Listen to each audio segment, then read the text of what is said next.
Hello everyone, and welcome to another episode of Selling Greenville, your favorite real estate podcast here in Greenville, South Carolina.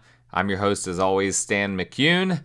I am a realtor here in the Greenville area, and you can find all of my contact information in the show notes if you need to reach out to me for any of your real estate needs. If you're looking to buy or sell a home in the Greenville area, please reference those show notes, find my contact information, and reach out. I recommend you reach out by starting with a text, just in case I don't answer the phone for an unfamiliar number. But regardless, I will try to get back with you either way. And just a reminder, as always, if you enjoy the show, please like, rate, review, subscribe, follow, whatever. A lot of apps have like a little plus button or something like that. Please do that and support the show in that way. Today, I want to be talking about renting versus buying. We've talked about this in the past, but the dynamics have changed, right? Because right now, mortgage rates, which have actually gone down lately, which if you're a buyer in this market or a seller, you're rejoicing at that. But mortgage rates are sitting pretty at 7.69%. And so that is obviously, even though that's come down from the 8% range where they've been at for several weeks, that's still obviously much, much higher than they were a year and a half, 2 years ago. And so, going back 5 years ago, 10 years ago, much higher than they were even back then. And so the dynamics of whether it makes sense to rent versus buying are obviously much different than they have been in a very, very long time. So this is something I feel like is worth reopening as a topic because of just how different the market is now versus what it has been in really a generation, right? So for some context, Greenville has historically been a place where it's much cheaper to buy than it is to rent. In other words, your mortgage payment traditionally was much cheaper if you purchased a home and put a minimal down payment, 3.5%, 5% down, something like that, than it was if you actually just paid rent. Remember, when you rent, you're paying essentially, or in theory, all of the landlord's expenses.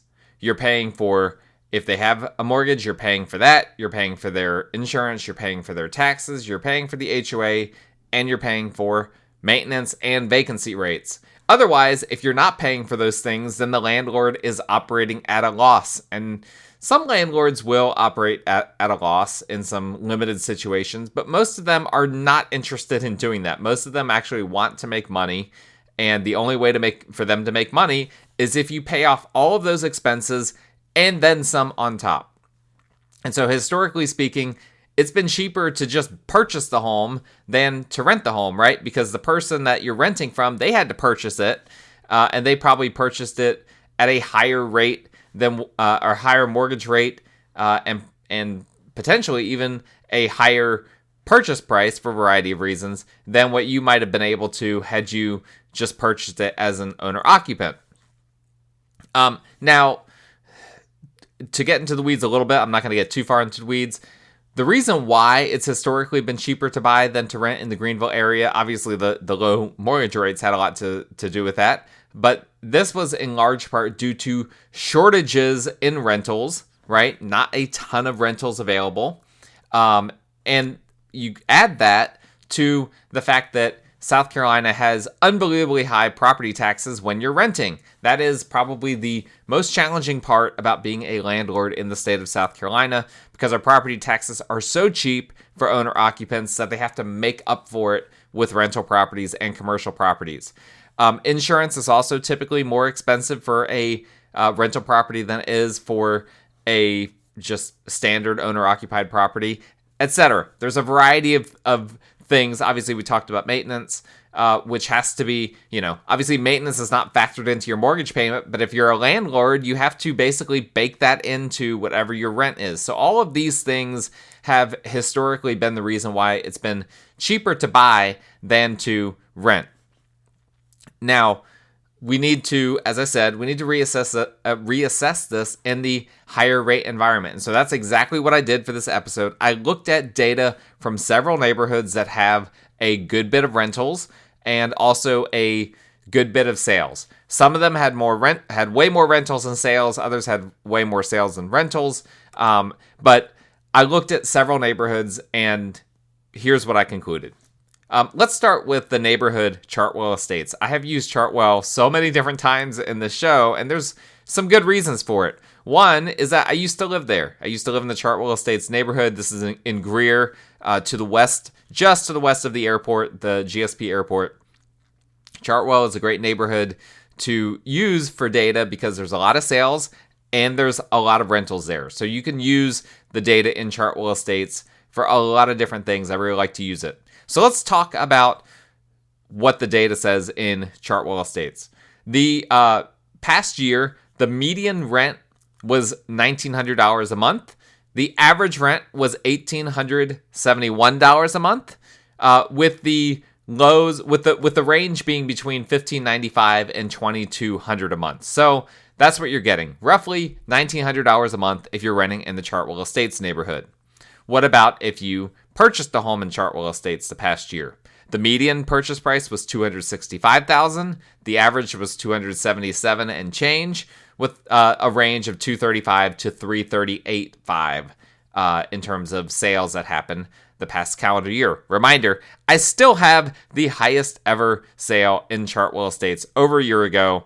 A listing that I had still reigns supreme as the top sale ever in that neighborhood, and I think that will remain for quite some time. Okay, that was a complete aside. I just completely sidetracked myself with that. I did not plan to say that. But regardless, how do these numbers compare, right? We have to come to a financial amortizer or an amortization calculator to try to determine how these numbers compare. Let's talk about the median sales price, all right? If we amortize $265,000, which is the median, and need to subtract the down payment, right? You're probably going to put 5% down, something like that. That's what I did for all of these numbers, for all these sales numbers. I assumed a mortgage based on a few things. First, a 5% down payment, which, by the way, that's a commonly overlooked thing, but your 5% down payment, obviously if you rent, you're not putting that much down. So that's also something to consider in this. But generally speaking, people are okay putting 5% down, something like that, versus putting a deposit towards the rent, which you kind of have to assume that you won't get that deposit back, even though you hope that you will.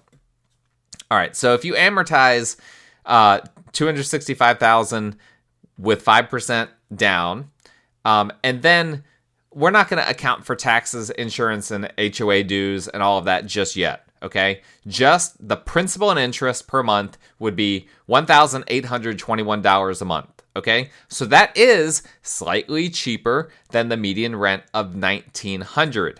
But I just said a very important detail, which was that I'm not including taxes, insurance, HOA dues, or maintenance. We're not going to talk about maintenance because that's so variable, right? If you buy a brand new home, there's not going to be a ton of maintenance. If you buy an old home, there'll be tons of maintenance. Chartwell Estates is a neighborhood that has homes ranging from 10 to 20-ish years old. Generally not going to be a ton of maintenance, but it just depends. We're just going to leave that off. But in terms of taxes, homeowners insurance, HOA dues, you can reasonably tack on in that neighborhood an extra $250 to $300 a month for those three things. So even though the principal and interest payments of $1,821, that is $79 a month cheaper than what the median rent is. When you factor in all of the other expenses, you are a couple hundred, maybe close to $300 above per month what you would be paying if you just rented.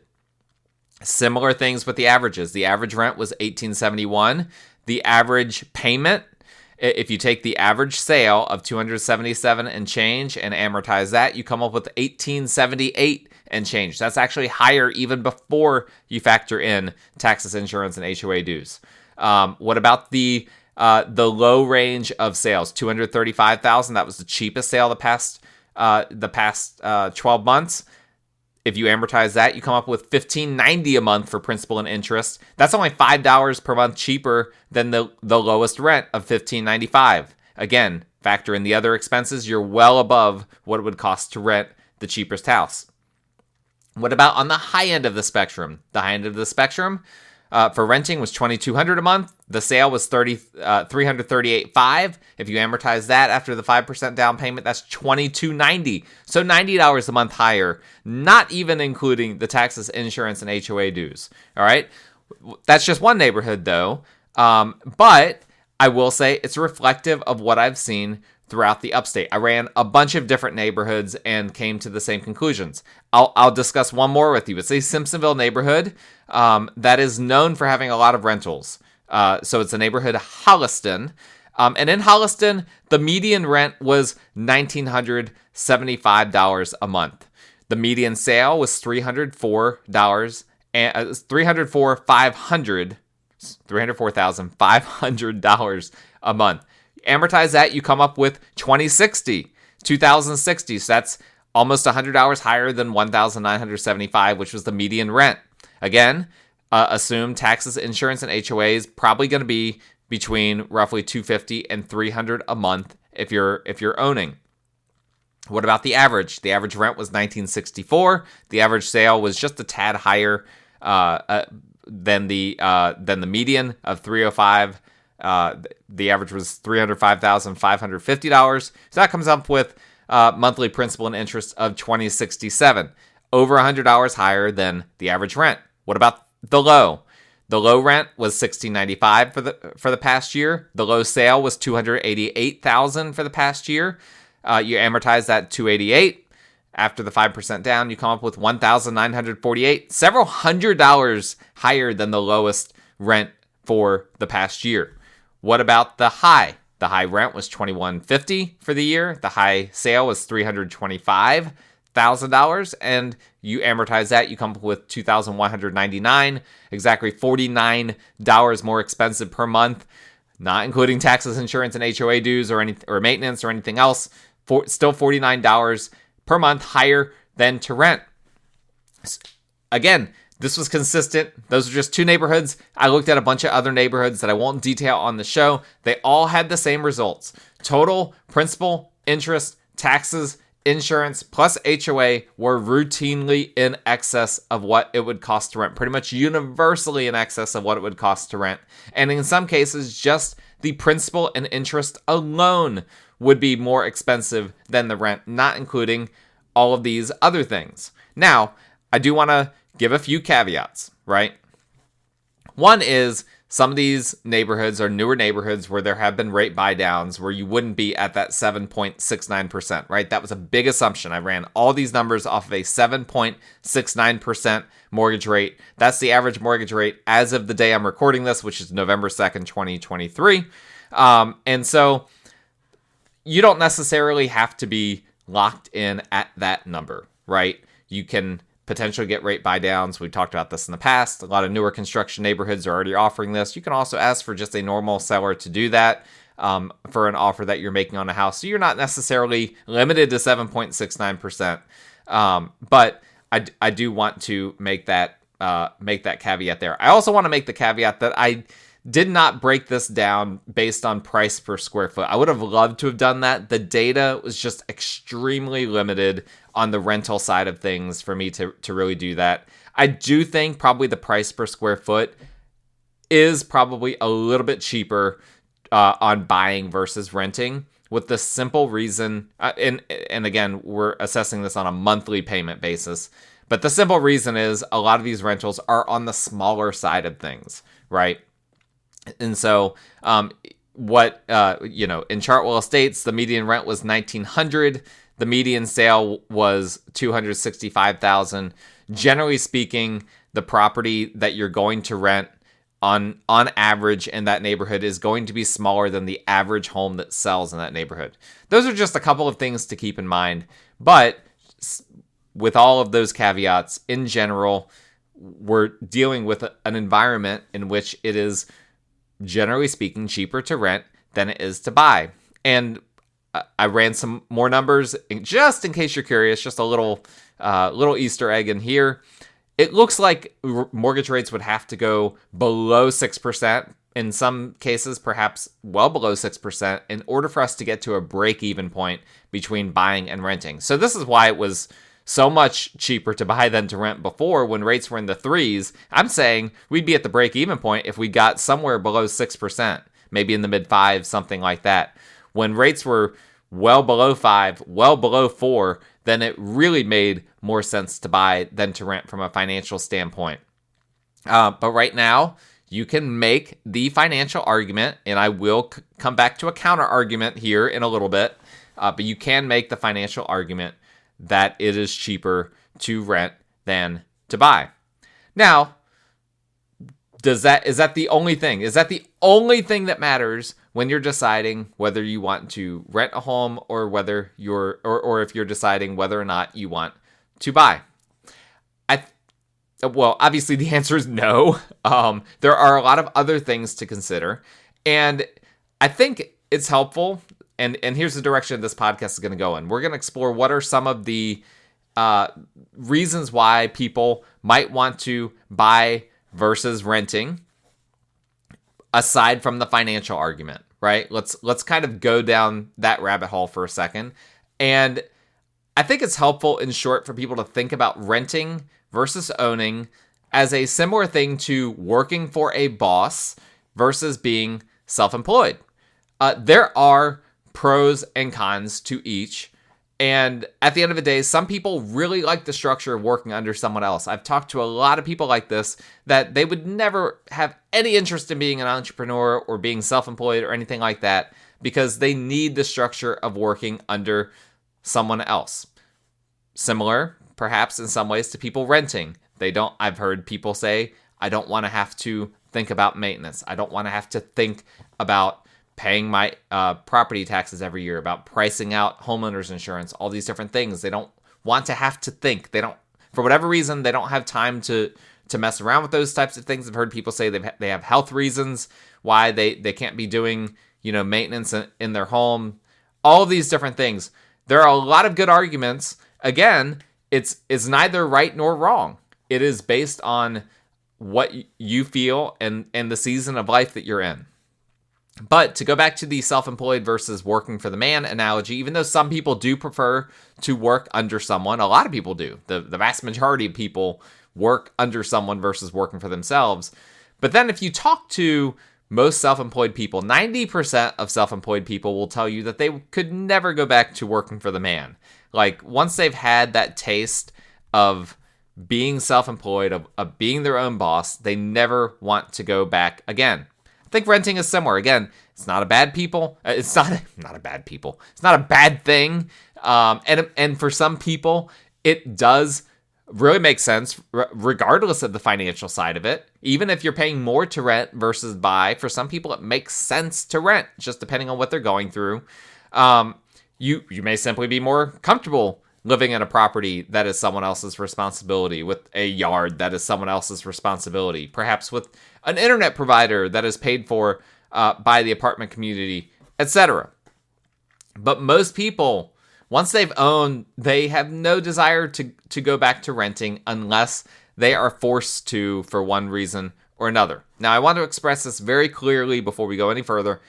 I'm passionate about home ownership. If you've listened, you know that. But I do not look down on renting. If that wasn't clear, I'm going to state it expressly. I own rental properties. I need there to be renters in the market, people that want to rent.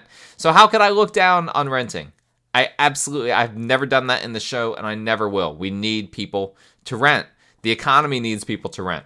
But home ownership is something that Americans care about really more than, I think, most of the world. I'm certainly not an expert on this. But just, I've known a lot of people, and I'm in a lot of different places. I've traveled quite a bit as well. Most people in the United States are more passionate about home ownership than when you go to other parts of the country, and there's or other parts of the world. And there's a reason for that, and that is that Americans, part of the American DNA is that we are all about control. We don't like others, government officials, HOA presidents, landlords, etc., telling us what to do. That is an inherent part of being American. You might disagree with that, but that is, generally speaking, listen, I talk to a lot of people in this job. Most people are very obsessed with having control and with there not being someone telling them what to do with their personal property. And I think that this is ultimately one of the key things, if not the key things, that separates someone who needs to buy versus someone who doesn't need to buy and is fine with renting, perhaps short term or perhaps long term. It's the issue of control and how much control you feel like you need, how much control you're okay with delegating to someone else that can do whatever they want. And this is the thing, even when you look at these numbers, listen, I've got a lot of buyer clients right now that could, in theory, pay less renting versus owning, and they don't care. Why? Because of this issue of control. Now, in my opinion, there's about 5 different ways that you have more control when you're owning versus renting when it comes to real estate. The first one's very obvious: cost control.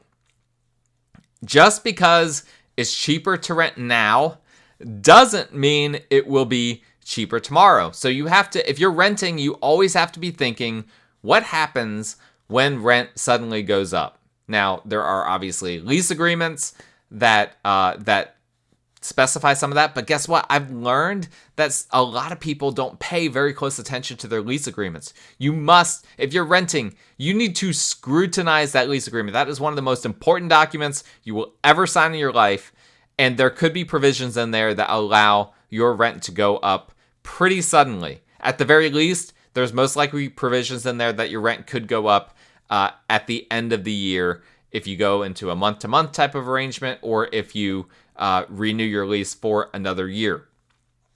I've heard a lot of stories as well of landlords finding creative ways to charge tenants for extra things while keeping rents where they are. So, for instance, maybe the cost of your rent doesn't go up, but maybe your landlord says, maybe your preferred method of paying is by Venmo or something like that. And your landlord says, if you don't pay me with cash, I'm charging a payment processing fee. I've heard, listen, that might sound ridiculous. I've heard a ton of stories about this all over the country, landlords doing this type of thing. And there are ways for them to extract money that perhaps are unethical, but ways to extract money without actually increasing your rent. Rent, the cost, the monthly cost, almost never goes down. But guess what? Again, cost control. Your mortgage payment, if you're locked into a 30-year fixed rate, that's a very important word, fixed rate.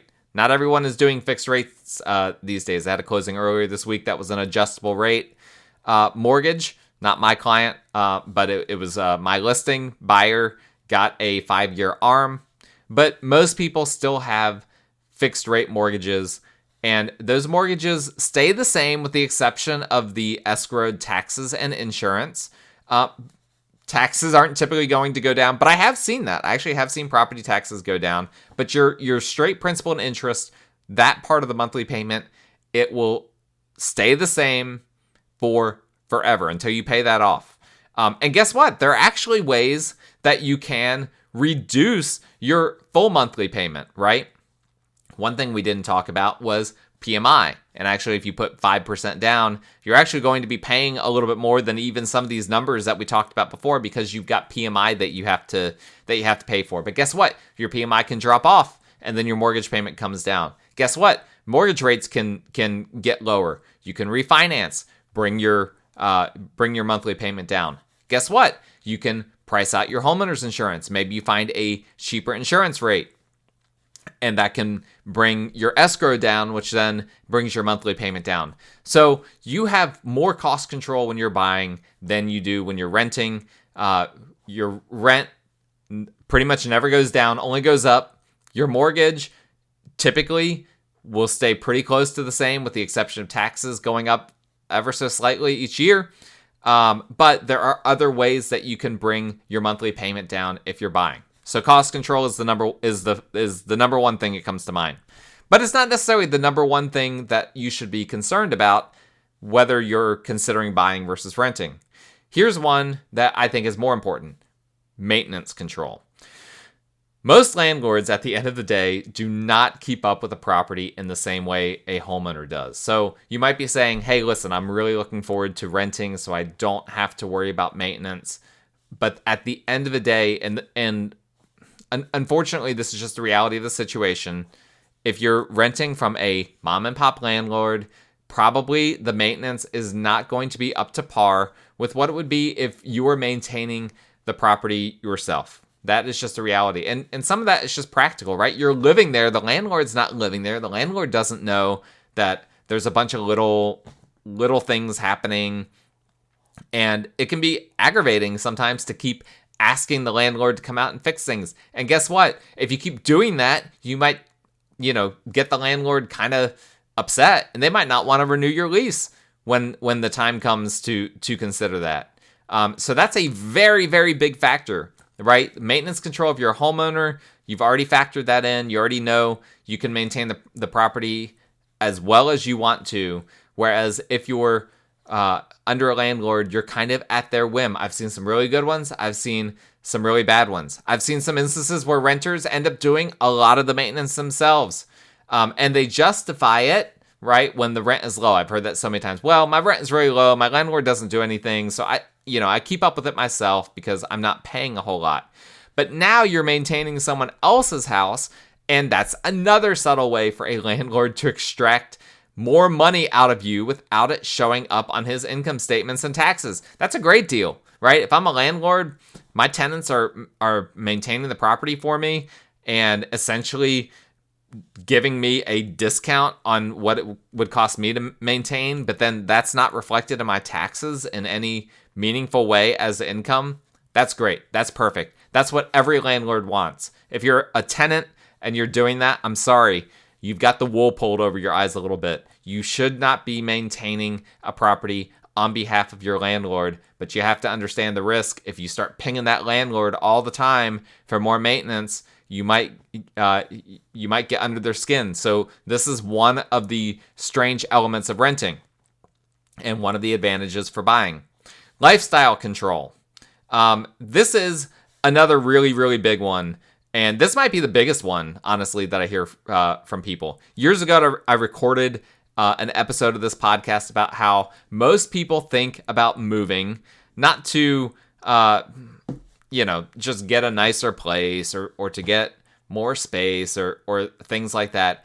But they want more control over their lifestyle. They want to improve their lifestyle. They want their kids to have individual rooms. They want to have a guest suite for when relatives come to visit. They want to be closer to work. They want to be in a different school district. They want to improve their lifestyle. This is what your home does. Your home is the thing that impacts your lifestyle as much or more than anything.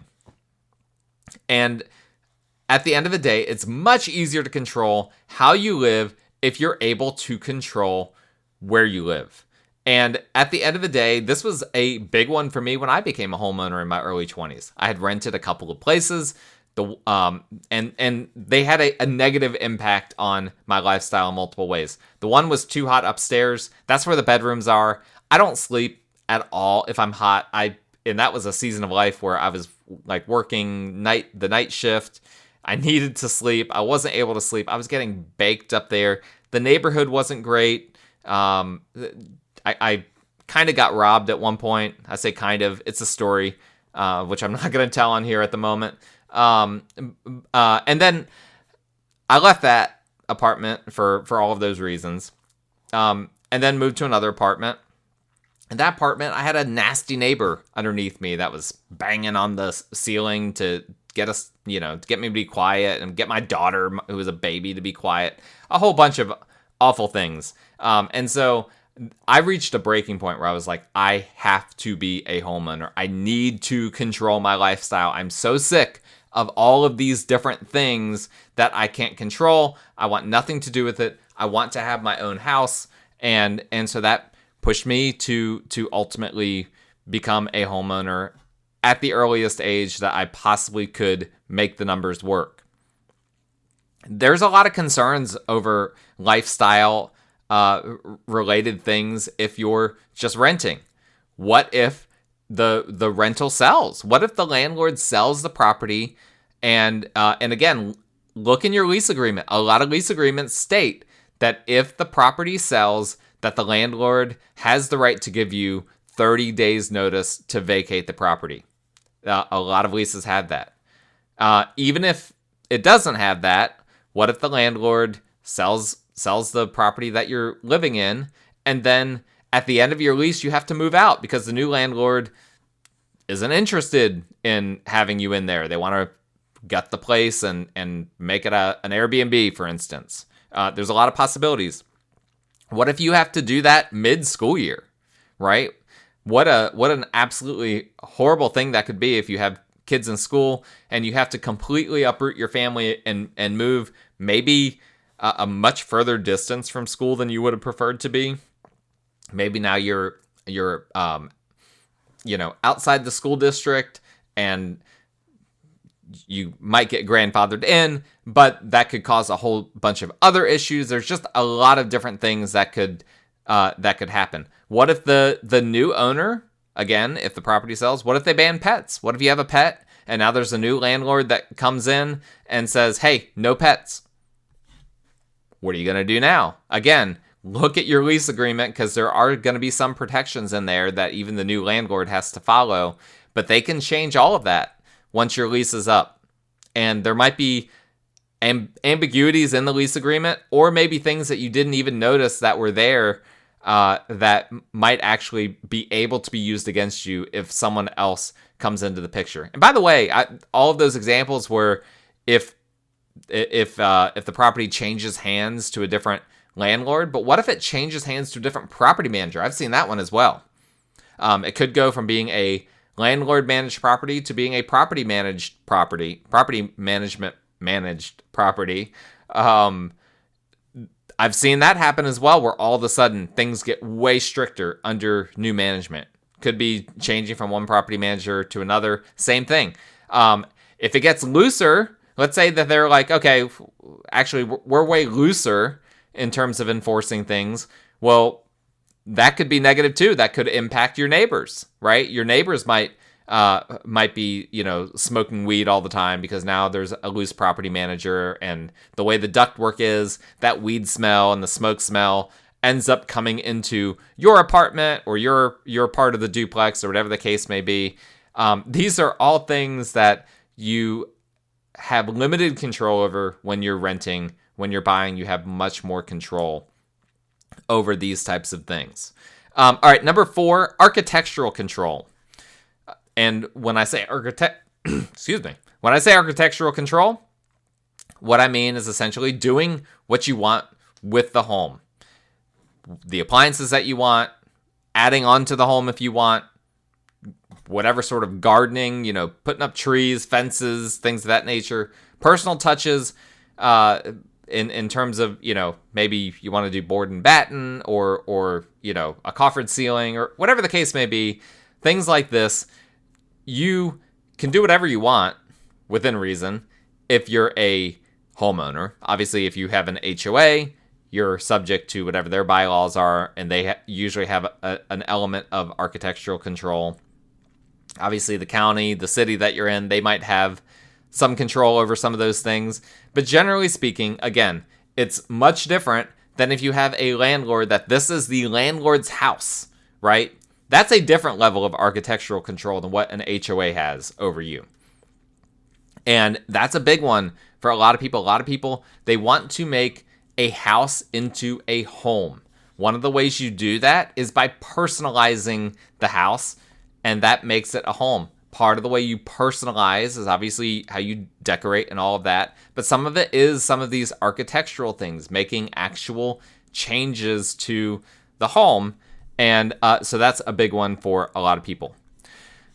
Number 5, this is my last one. Last but not least, location control. Okay? Now let's face it, the best homes in Greenville, generally speaking, are not rentals. That's just the reality of the reality of the situation. Generally speaking, rentals are going to be in the pool of homes that make up essentially the bottom 25% of homes in the area. That number does not have research behind it. I'm going to be completely honest about that, where I came up with the 25%. That is a back of the napkin kind of number that I came up with. But I truly do believe it. I have rental properties. I've bought and sold many rental properties over the years. I've had many clients that have bought and sold rental properties over the years. It's almost always in the bottom 25% of homes in the area. Now, there are some very nice apartments in the Greenville area, some of which are essentially brand new. And many of the above concerns that I've talked about don't apply to apartments. Okay, I do want to clarify that. But that's not generally what I'm talking about, right? People that are in Greenville usually don't want to live in an apartment. Usually they want to live in a house. If they're renting, usually their first choice is not to rent an apartment, it's to rent a house. And so that's what we're talking about, is among houses, among duplex units, among condos and townhomes, things of that nature. 25%, if you look at the bottom 25% of homes in the area, that's typically what rentals are going to consist of in terms of maintenance, in terms of condition, in terms of upgrades, in terms of features, in terms of location, all of these different things. And usually, this is something a lot of people don't think about, usually rentals are by other rentals, right? Rentals usually end up kind of in clusters, right? And so oftentimes you'll see like an entire street where it's like 50% or more of the homes on that street are rental properties. That's usually not a good thing for the street, right? Because the landlord is not going to keep up, as we've already talked about. They're not going to keep up with their property as well as an owner-occupant will keep up with their property. And obviously the renter is not going to keep up with their property to the extent that an owner-occupant will. And so these rentals, unfortunately, tend to drag each other down due to a lack of pride in ownership. Or if they don't, they are simply very expensive. And we do have some very expensive rentals in the Greenville market. That would be the exception to the rule of what I've talked about in terms of prices in this episode. All of this to say, if you want to open up the pool of homes available and not just have the bottom of the barrel to choose from, you almost always have to own. Almost always. That is just the reality of the situation. Location control. The only way to have true location control is and to have as many locations available to you as possible to move to is if you buy versus renting. There are far more homes to buy on the market than there are to rent. Let's look at that real quick. I'm going to pull up the Greenville MLS.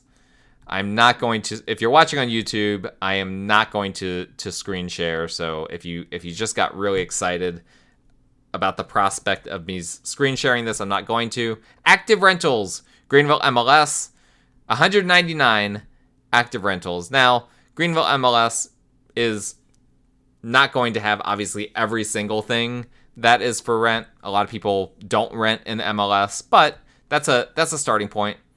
About 200 homes for sale, 3,365. So a bit of a dramatic difference between homes for sale and homes for rent. And so that's obviously something to factor in. Now, if you've heard these 5 points I've made and all the other points I've made, and it doesn't resonate with you, you're just like, you know what? None of those things matter. I just want to save the money. Then renting really, really might make sense. And again, this is what I'm saying. Homeownership is not inherently for everyone. And it's certainly not for everyone at every time in their life. I already said I've rented 2 different times in my life. And that was in my case because I couldn't afford to be a homeowner yet. But for a lot of people, it just makes sense to rent. But if your main reason is financial, I want to end with this reminder. Remember that one of the primary financial perks of home ownership isn't even that it's cheaper than renting. Actually, in a lot of markets, it's not been cheaper to buy than to rent for a very long time. This is just a new phenomenon for Greenville. But this has been true in a lot of places in the U.S. for a long time, and yet people still prefer to own versus rent. Again, we talked about all of the control things that I think are the important things, but there's another financial thing that a lot of people forget about in this situation where they're just like, well, it's way cheaper to rent than to buy. And that is that your home, if you're a homeowner, is building equity as you pay down the mortgage and as the market appreciates. So your home is gaining value. When you're renting, you're paying down the mortgage for someone else in a property that is appreciating in value for them while you live in it. So, if you want to make the financial argument for renting on the basis of it being cheaper, that really only holds water if you are investing all of the money that you're saving, right? Because what you're paying extra for buying, you are ultimately gaining value for what you're paying extra for because you're gaining equity in real estate, which has real value. That is the quickest way for most people to build wealth is through real estate and through real estate that they have gaining equity. If you're renting, you're not gaining equity. You're literally just spending that money like a commodity, right? Like you're buying a meal out. You get something for buying a meal, right? You get a meal. You're now full. You're now hungry, but you don't ever get that money back. When you're a homeowner, you're paying money for a house to live in, but you also are gaining equity in addition to that. And so that's very valuable.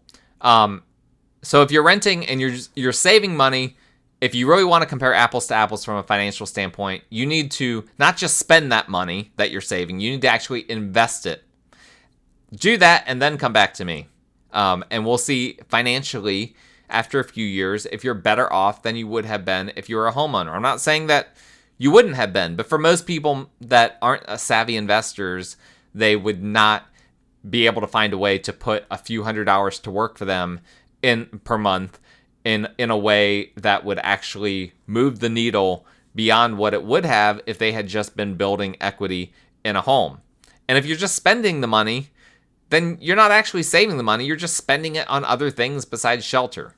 And then on the back end, you're not going to have, you could have spent that money after you built equity in a home and then sold a home, which is what a lot of people have done. A lot of people too, after the home gains equity, then they do a cash out refinance. Allows them to stay in the home or a home equity line of credit. Allows them to have their cake and eat it. They stay in the home and they have extra money to spend as well. Obviously, your mortgage payment goes up if you do that. If you have a home equity line of credit, that's a separate mortgage payment in addition to your normal one. So those things aren't free. But there are a lot of different ways to skin the cat and a lot of different ways to consider the financial numbers. But the long story short is, again, we're in a market where it is cheaper currently to rent than to buy, but that is only part of the story, and that's not necessarily the end of the story in terms of whether it makes sense for you to rent versus buy in this market. If you have any questions about that, let me know. I'd love to discuss this. This might be one of my more controversial podcasts in a long time, believe it or not. For some people, they'll be like, well, that wasn't controversial at all. No, trust me. This is a controversial topic for a lot of people. If you want to argue with me about it, feel free to. Listen, I'm always down for a good argument. My contact information is in the show notes. But if you want a realtor to help you get out of renting and into a house you can buy, I would like that even more. Again, the contact information is there. If you like the show, like, rate, review, subscribe, all of those good things. We will talk again next time.